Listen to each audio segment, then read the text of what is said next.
Le langage est à la fois au cœur de nos relations sociales, au cœur de nos manières de nous organiser ensemble, de nos manières de construire de la connaissance. Il incarne à la fois ce qu'il y a de commun, à la fois dans ce qui nous rapproche, mais aussi dans nos conflits. C'est sans doute cette centralité ou ce caractère essentiel du langage qui explique qu'il fasse l'objet d'inquiétudes sur le fait qu'il puisse être abîmé, qu'il puisse décliner, qu'on puisse le perdre. Alors de manière contemporaine, ces inquiétudes, elles prennent plusieurs formes, mais on peut citer par exemple l'idée que le langage serait objectifié, serait réifié de manière technique, avec le développement des technologies numériques. On peut aussi parler d'un autre motif, d'une autre idée, celle de neuf-langues idéologiques qui rendraient le langage uniforme, univoque, qui imposerait certaines idées. Ça, c'est des choses qu'on retrouve dans le contemporain, qui sont d'une certaine manière expliquées par cette centralité du langage. Alors ici, dans ce cycle de conférences, l'idée sera justement pas d'aborder ces choses depuis un point de vue négatif, mais justement d'essayer de réfléchir le langage comme toujours pris dans ses difficultés. En fait, on pourra se demander, est-ce que le langage, c'est pas toujours ce qui nous échappe?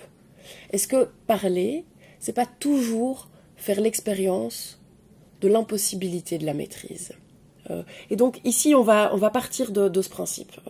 Et on va partir de cet éclat du langage, éclat à la fois comme une brillance, mais une brillance un peu insaisissable, et éclat évidemment comme éclaté, comme le langage est susceptible d'éclater. On va examiner cette idée, mais vraiment en essayant de s'éloigner de philosophies qui considéreraient que le langage peut seulement décliner, peut seulement s'abîmer, pour aborder le langage tel qu'il est, dans cette fragilité, dans cette impossibilité de maîtrise. Alors pour ça, on va commencer par 3 conférences qui présenteront une philosophie du langage qui essaye de saisir le langage comme vivant, mais aussi susceptible de décliner.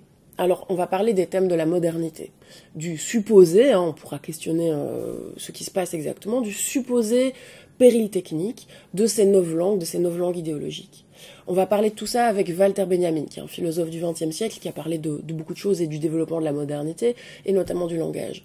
On va parler de George Orwell avec 1984. On va parler de Victor Klemperer, qui a écrit sur la langue nazie. Ça, ce sera les 3 premières conférences. Ensuite, à partir de 3 conférences, on se basera sur ce qui constitue un peu le cœur théorique positif, c'est Jacques Derrida.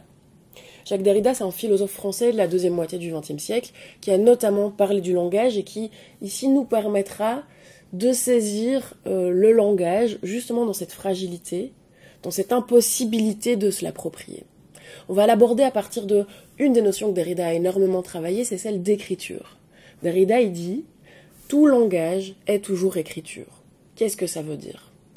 On va l'aborder à partir de la question de la dépossession. Derrida, il aborde le langage à partir du fait qu'on est toujours dépossédé de la langue. Et puis on va l'aborder à partir de la déconstruction. Ce terme de déconstruction, c'est un terme qu'on entend beaucoup. Il vient notamment de Jacques Derrida, qui en a fait un outil philosophique. On va pouvoir voir qu'est-ce que c'est vraiment la déconstruction pour Derrida.